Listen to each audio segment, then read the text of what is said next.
So let me just obviously start off by saying that my thoughts and prayers, continue and go out to the families of the Buffalo police officers and the Buffalo police officers themselves for this horrific incident. And as has been stated numerous times, it literally is a miracle that someone was not injured or hurt here or killed here in regard to this incident. And I say that in the context of obviously, 4 people were hurt.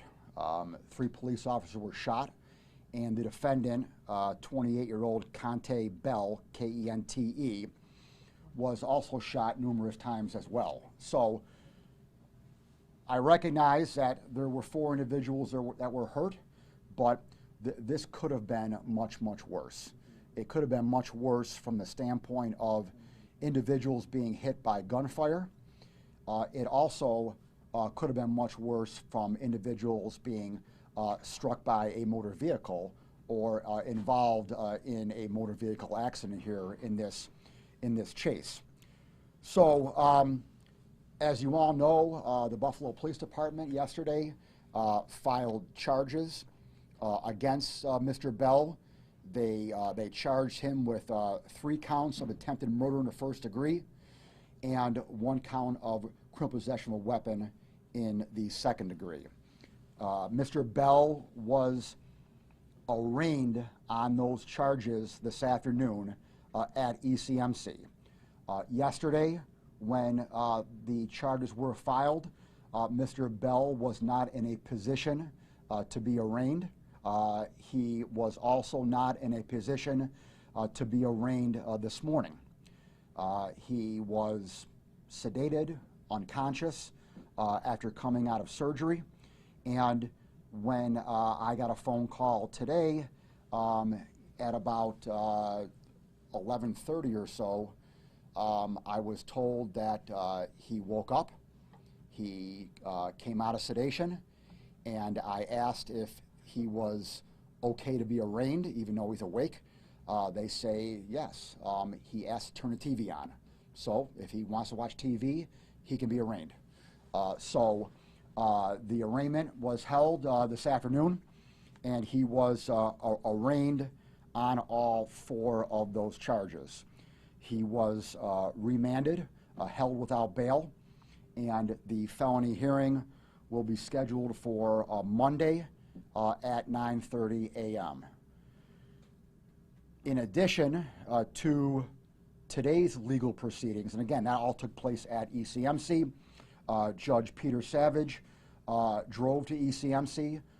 My Assistant District Attorney, Steve Earnhardt, drove to ECMC along with Mr. Bell's attorney, and the arraignment was literally conducted at ECMC. Now, whether or not the felony hearing is going to take place at ECMC on Monday is still up in the air. If Mr. Bell is released from the hospital and is sent to the holding center, then the proceeding will take place here in Buffalo City Court on Monday. If he's not, we have a makeshift courtroom that is set up at ECMC, and we'll do it there. And so we'll kind of play that by ear and see what happens between now and Monday morning at 9:30 a.m. What's going to happen tomorrow morning, though, is that County Court Judge Case is going to drive out to ECMC tomorrow morning, along with my attorney and along with the defense attorney, and they are going to arraign him on the violation of probation. As has been reported, Mr. Bell is currently on probation right now. Now, the police commissioner has a little bit more, or not a little bit, a lot more, quite frankly, leeway to talk about Mr. Bell's prior history than I do. I obviously am under my ethical rules as a prosecutor, and I am under my ethical rules as to what I can say about a defendant's prior crimes without prejudicing him and without tainting a potential jury pool that may arise in the future. So pretrial publicity when it comes to a defendant's prior charges are a sticky subject, and I don't want to get in trouble. Quite frankly, I don't want to have anyone accuse me of being unethical and talking out of turn about any pretrial publicity. With that said, I understand that every one of you probably and the public has a burning question like, what do you mean he's out on probation? You know, what do you mean he had a prior quote unquote charge? Why is he out? Why is he on the street then if he had a prior charge? Valid questions, and I'm kind of caught in a rock and a hard place where I don't want to make it look like I'm hiding anything or trying to cover my own butt at all or a judge's butt. So that's one part, and then the other part is I can't ethically get into too much pretrial publicity here. So I'm like I said, I'm kind of caught in the middle here. So with that said, I will try to walk the fine line here without getting in trouble. Just so you know, Mr. Bell's prior charges are public records. So you all have the ability to go to the courthouse and ask for those public records. If you have questions, I encourage you to do that. That will answer a lot of your questions right there. I can tell you, it's public record, he is on probation. So I can confirm that. I can tell you that the sentence of probation is nothing out of the ordinary. Matter of fact, it's typical of the circumstances that he was facing back in 2020.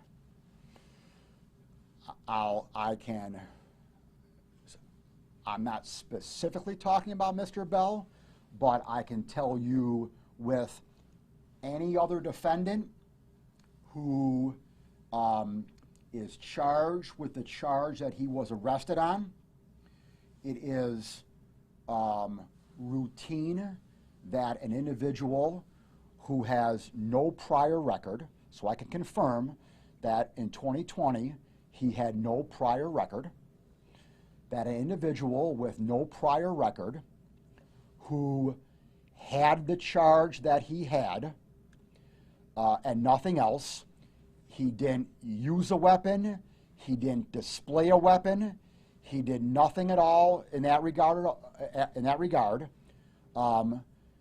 It is with no priors, no underlining or extenuating real circumstances.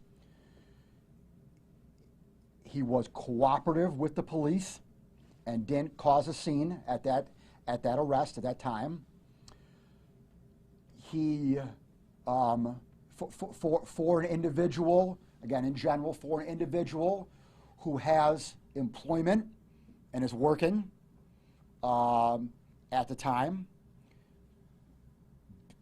having a job and participating in society shows one to be a contributing member of society. In addition, if an individual, just a random individual, had a disability, was partially paralyzed, that is a sympathetic factor to a certain extent.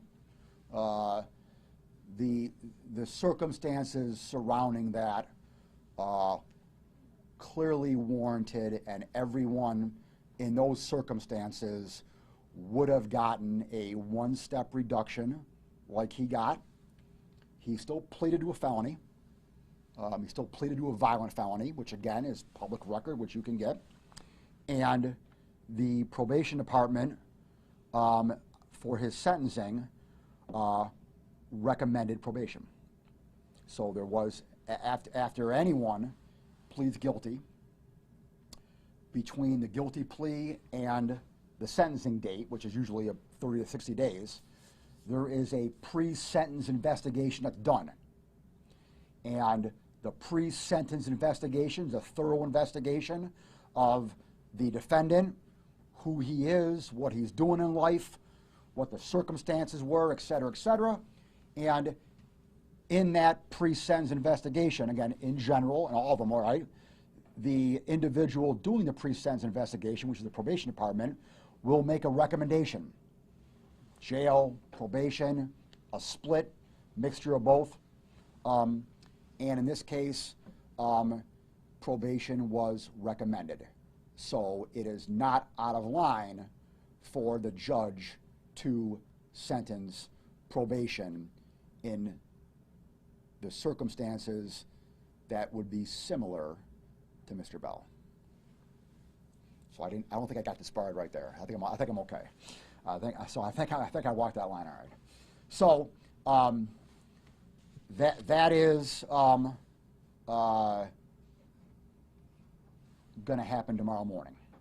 So when anyone is on probation, if they commit another crime while they're on probation, that is a violation of probation.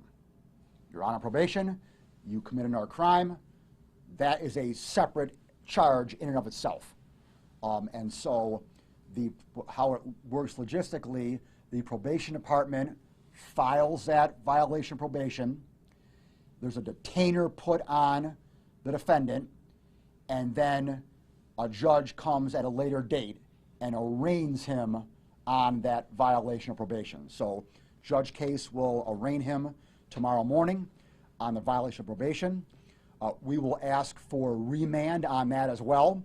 So if all goes well tomorrow morning, he will be remanded without bail on the probation violation and on these charges right here, on both, separately. And then we will go forward on April 4th. Okay, so logistically, that's what's going to happen with regard to the court proceedings. All right, so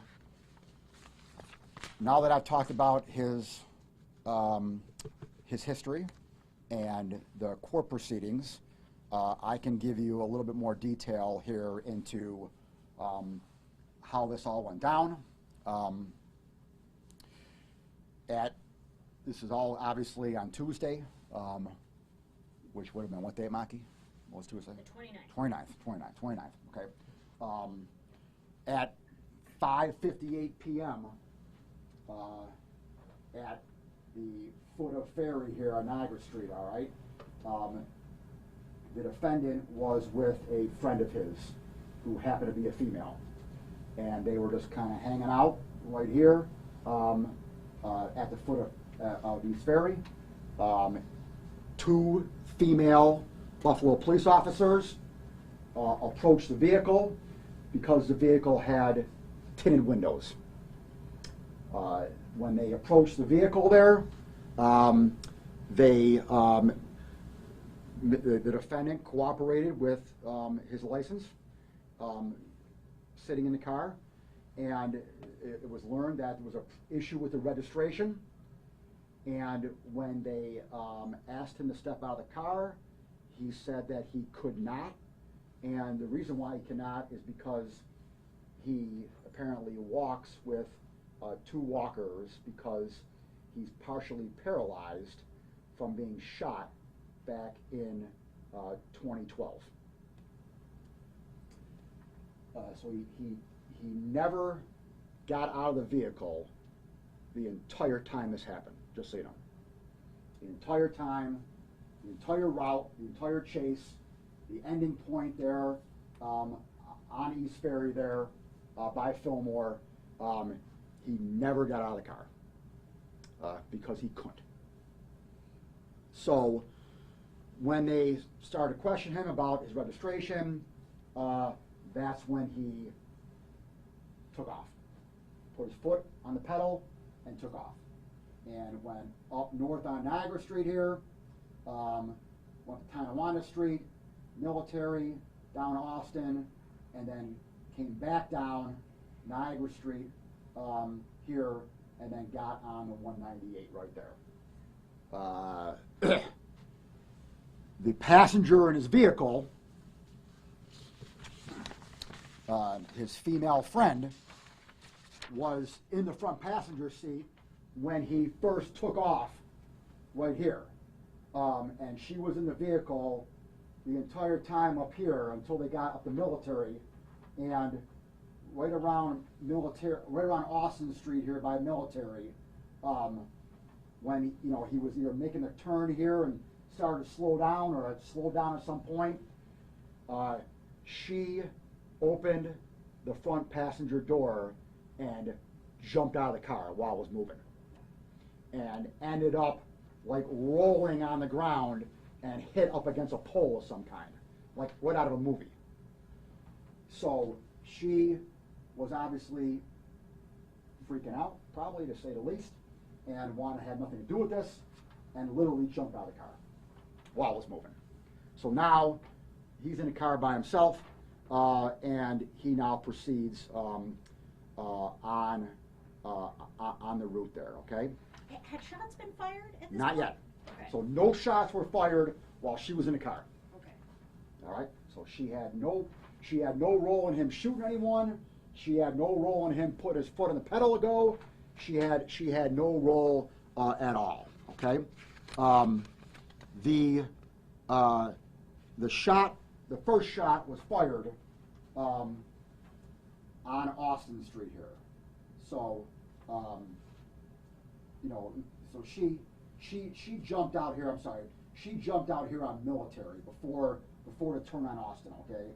So she jumped out right about here on Military. The first shot was fired right here on Austin, right by Austin and Tonawanda. He fired the first shot. It's crystal clear. He fired the first shot. Officers did not fire upon him at all while they were chasing him down here on Tonawanda on Military and Austin. Okay, he fired the first shot. Okay, and then they try to set a roadblock up when he came down Austin and turned south. Made a left-hand turn south on Niagara Street here before the 198.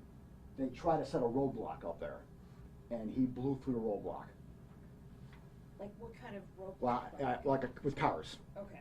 Now, I don't know, at this point, I don't know if he hit any cars or if the police cars said, oh, he ain't stopping, I'm going to back up. All right, so I don't know. I don't know. Right now I don't know that. But they try to set a roadblock of some kind here, and he blew through it, and then got on the 198. Okay. Wait, where was the roadblock? I'm sorry. Roadblock on Niagara Street here, okay. Before the 198. Okay. Yeah. Come back south on Niagara. All right, and then he gets on the 198 and proceeds.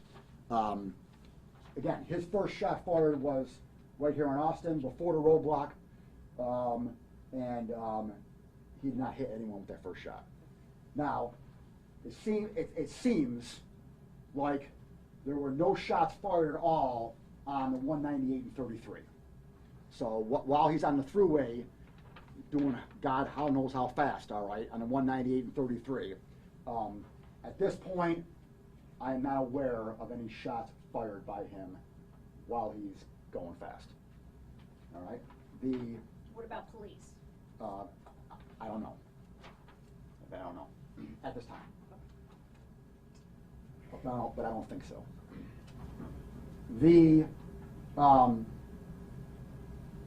When he got off the 33 on Bailey Avenue here and went south on Bailey Avenue, that's when he started firing back up again, and that's when he hit the first officer.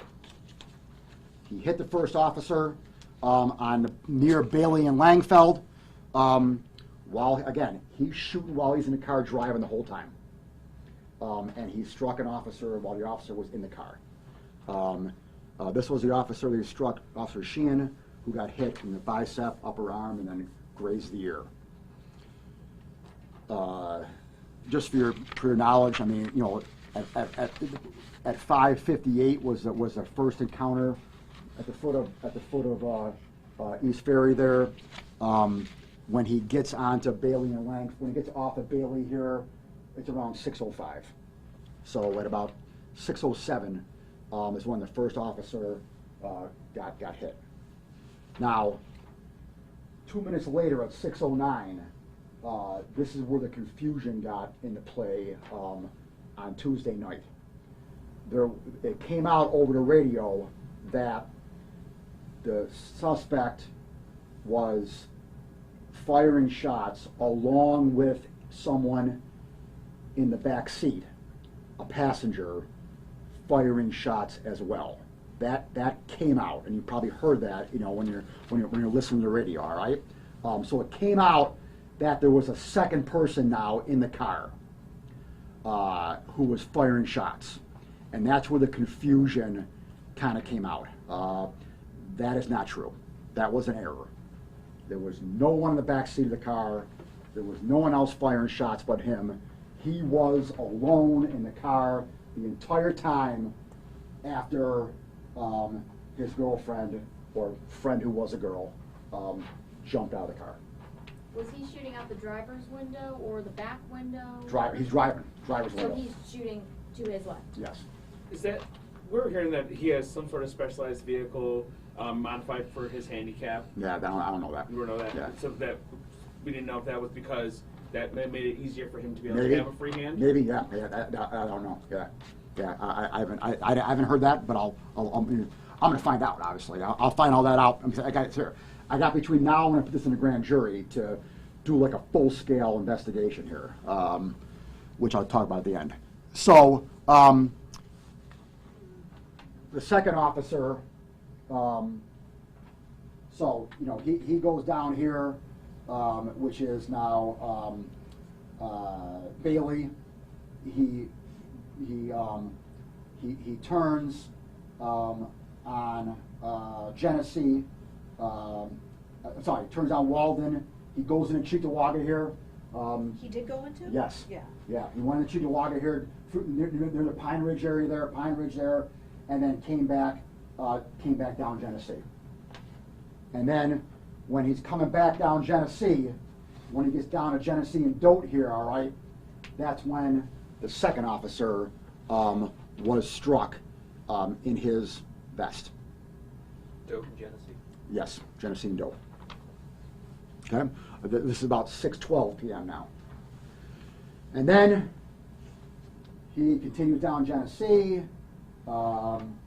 turns down Fillmore here, and turns down Williams, then William to Jefferson, and back up Jefferson to Ferry, and then ends up here on East Ferry and Fillmore. Do you know how fast he was going? No, I don't know that, but I can presume fast. And then at the end there is when the majority of gunshots were fired, which you all heard on that video that person took at the gas station. That was when the majority of shots were fired while his vehicle was stationary there by that gas station at the end of the pursuit right there. The end of the pursuit being at about 6:20 p.m. So you're talking about 20 minutes for the entire time here. That's when Officer McCarthy was hit, and the one who had the most serious injury. And do you believe Bell was firing shots? Yes. At that point? Yes. You have some folks asking about friendly fire. Was that anything that is being looked into? Yes. Yeah.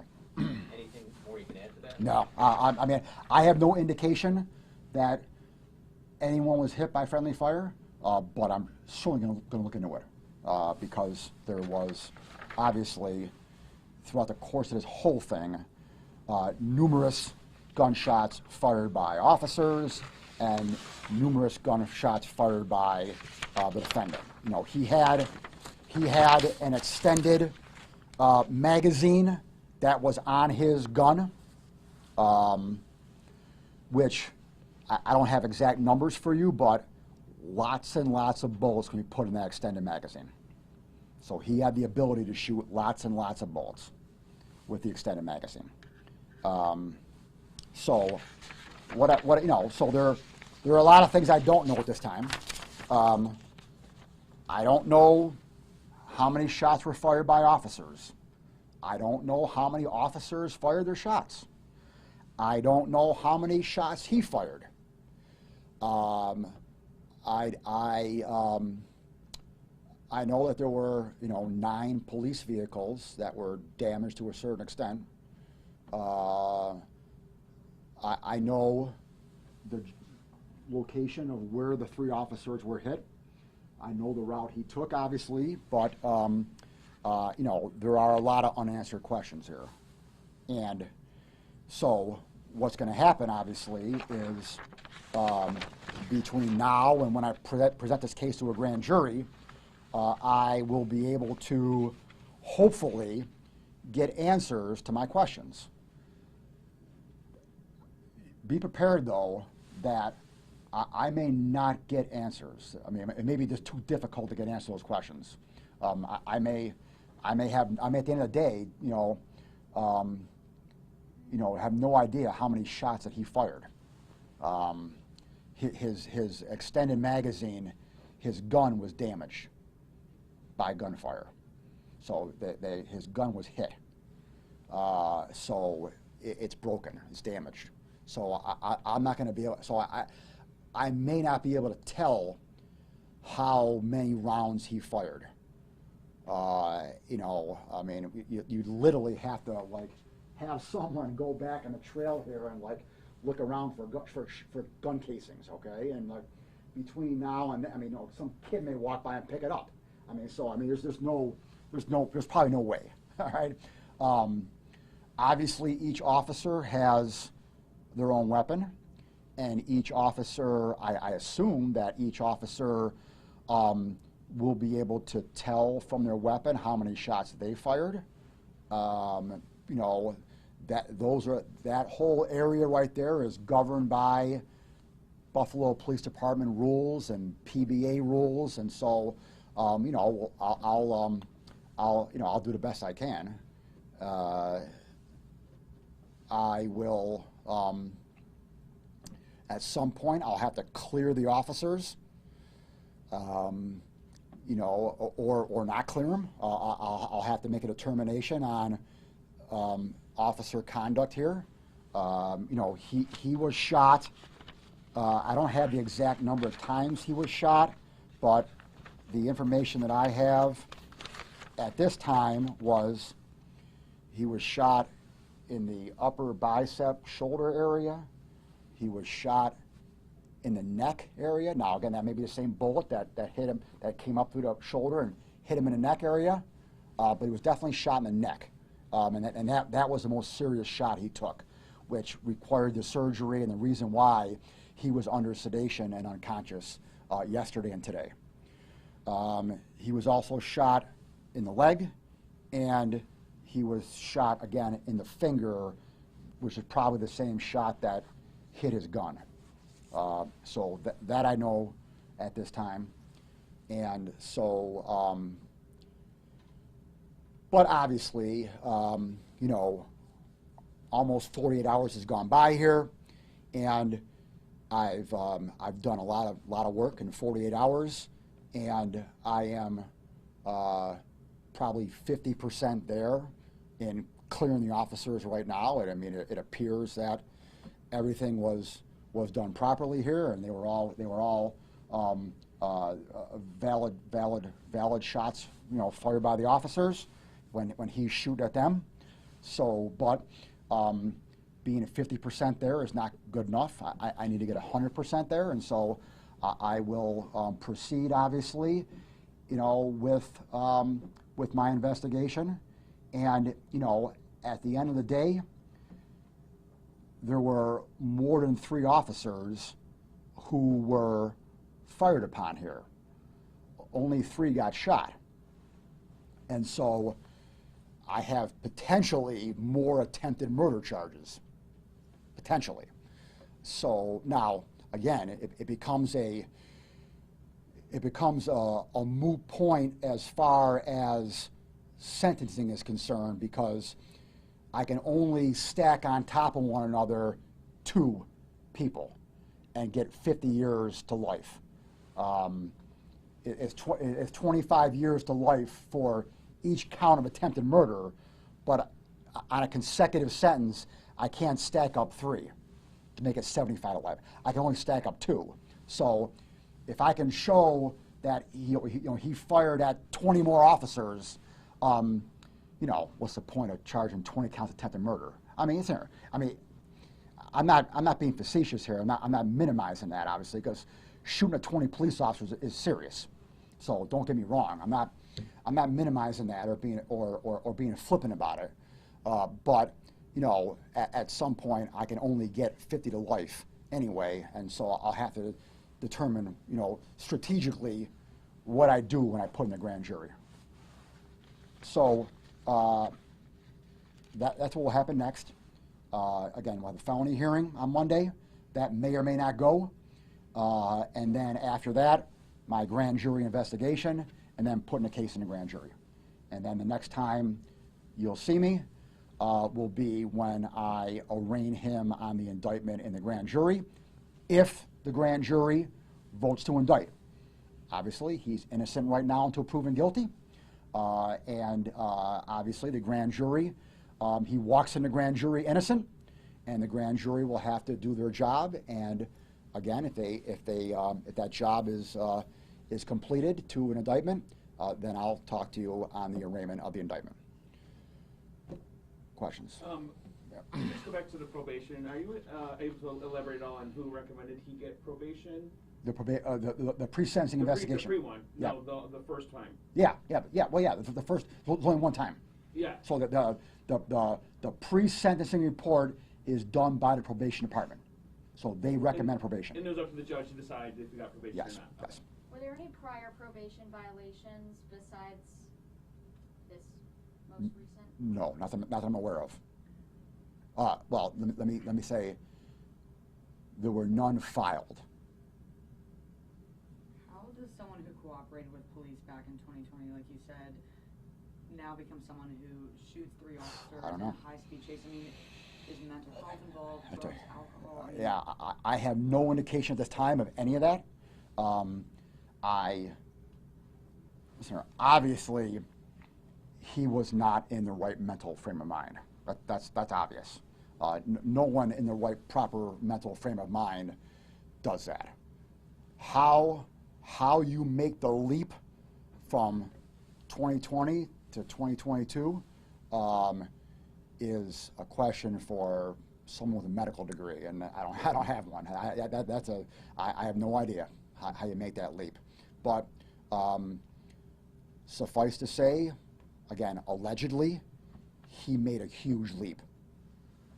Huge. Did he say anything throughout this? Is there anything on the yeah, body cam? yeah, or initial officers? that Yeah, would- I can't tell you that. I can't. Obviously, any comments that he may or may not have made, are memorialized in what they call a 71030 form, and that 71030 form becomes part of the evidence at trial, and so I can't comment on that, Maki. What was the registration issue? Because it seemed like he was cooperative when he was pulled over. Yes. What was the registration issue? I don't know. I just know it was a registration issue. It was either lapsed or something. Do you have any updates on the third officer who's still in the hospital? How's he doing? Good. Yeah. I have no updates as far as when he's getting out of the hospital, but he's doing well.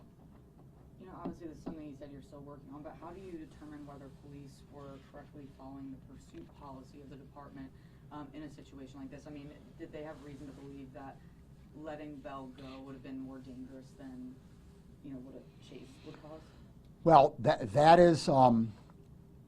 that's more a BPD administrative question than mine. There's no there's no penal law charges for not following the pursuit regulations. So I'm not really looking into that. Obviously, it's part of the bigger picture, the whole picture. Okay, so I mean, it'll come across my lawyer's eyes and desks, obviously, but the determination that I look at in these police shooting cases is the shooting. That, did the officer, because he was obviously shot by a Buffalo police officer. Okay, so did the shooting of this individual, was that justified? So that is the legal question that I look into. Whether or not they followed the BPD regulations on pursuit policy, that's not a charge I can file. That's an administrative regulation that they have, but from all indications, I will say though, to be fair here though, by all indications, they followed the policy. There was nothing.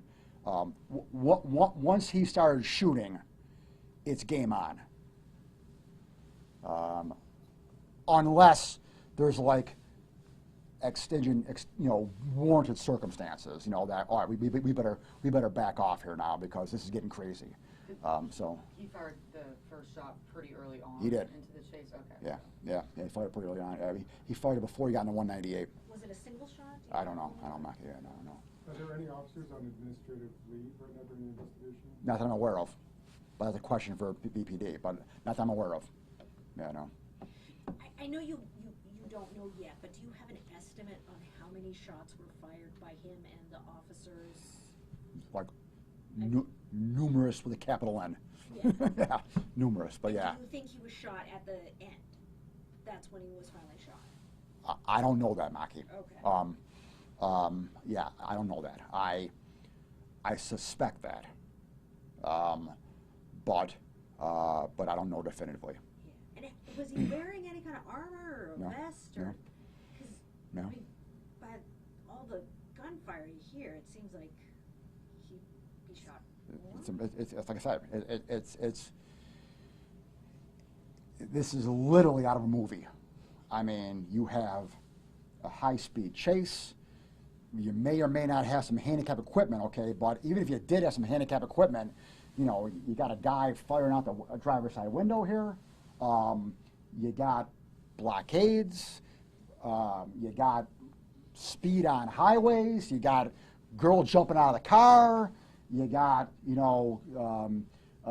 coming to a stop at, in front of a gas station, and then, shot. I mean, it's like literally out of a movie.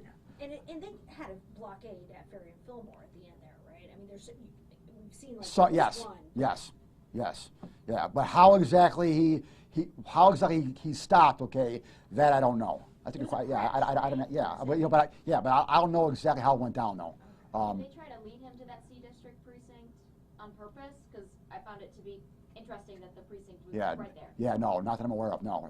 What's also ironic, okay, is the one officer who got hit here on Bailey and Langfeld, that just happened to be near the E district precinct. Yeah. So I mean, I think it's just coincidence. So did he sustain? I mean, you say you're not 100% sure, but it sounds like it ended with some sort of a crash. Did he sustain any injuries from that as well, or was it from the shooting? That I'm aware of. Yeah, no, I'm not aware of any other. Yeah, I mean, it's in there.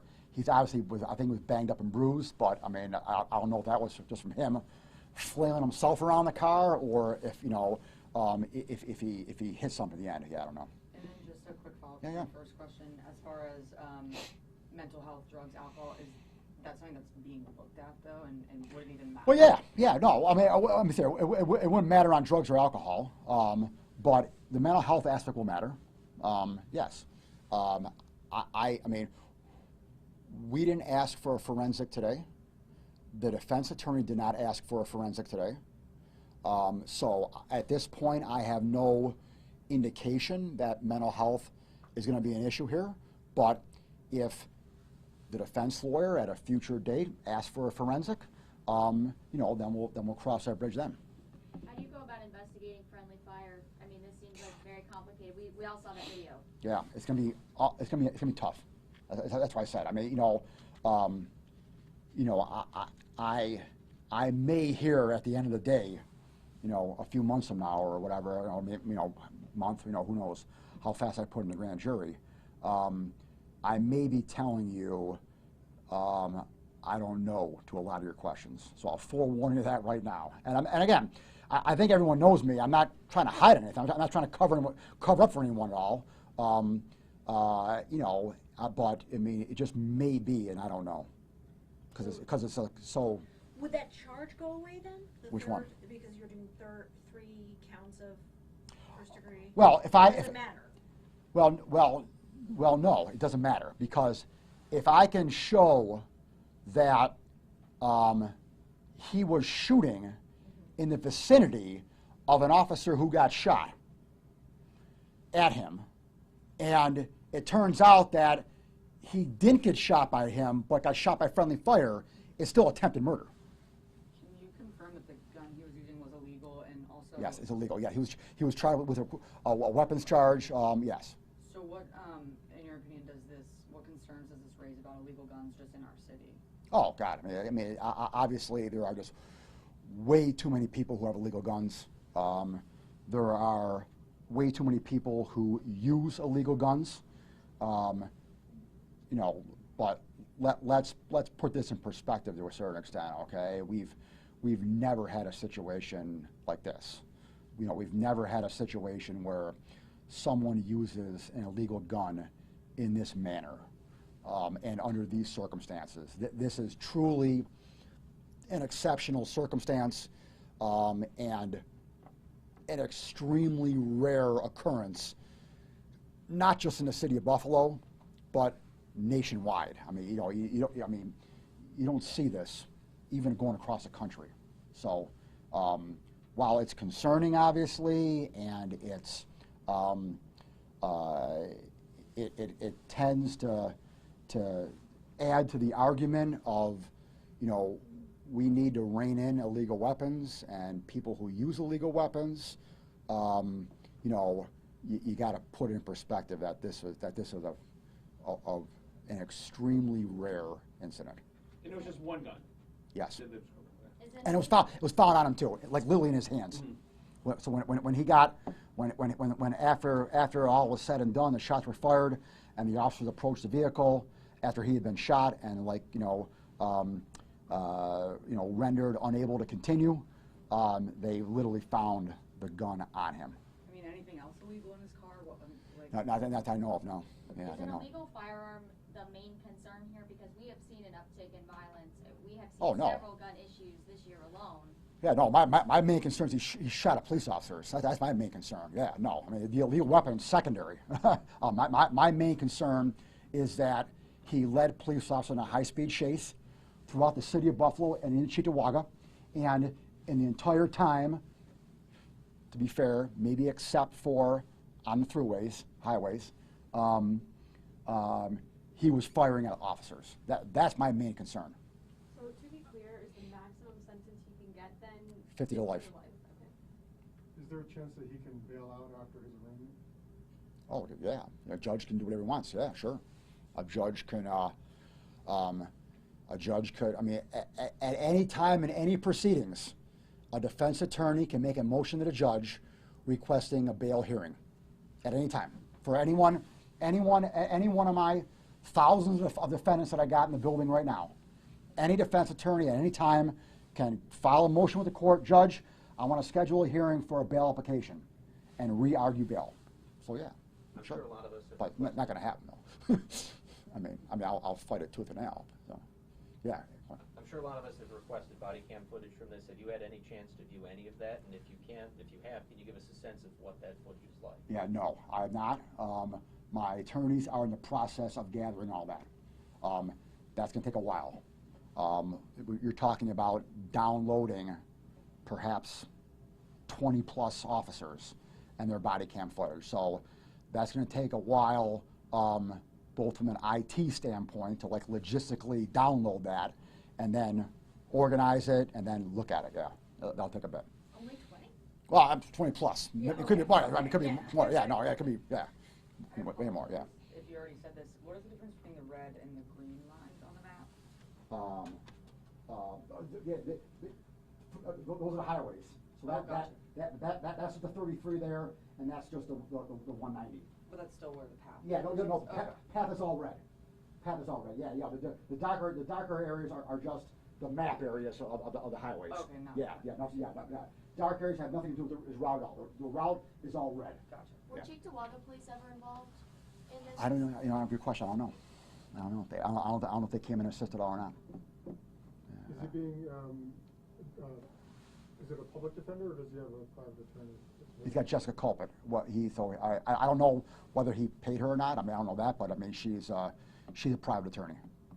Did he say anything today at the arraignment? Not that I'm aware of, but if he did, I couldn't tell you anyway. He said not guilty. Yeah.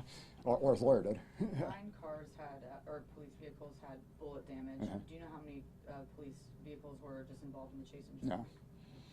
No, I don't. Did you ever, at any point, try to use spike strips to slow him down? I don't know that. Yeah, I don't know. Yeah. I don't know if they did or not. Yeah. At the end, though, it seemed like there was indication he was going kind of slowly, the car was smoking, That was because of the gunshot. Oh, okay. So one of the gunshots must have hit his engine or something. Oh, okay. I'm I mean, it was like smoking. I'm giving an educated guess here, but yeah, I mean, I'm an educated guy, right? I didn't know if he blew out a tire. Yeah. Oh, the tire was blown out. Oh, okay. Yeah, I'm sorry, you're right. A tire was blown out, but that wouldn't make it smoke though. Too bad. I mean, yeah. I mean, Well, could be. I guess it could be. Yeah. I guess if you're grinding on the yeah, I guess it could. Yeah. But I think that I think that a bullet must have hit inside in the engine area there, or you know with that fluid stuff there. I'm not a car guy. You know, hit that stuff. Fluid, you know, the fluid stuff. Yeah. All good? All right. Thank you. All right.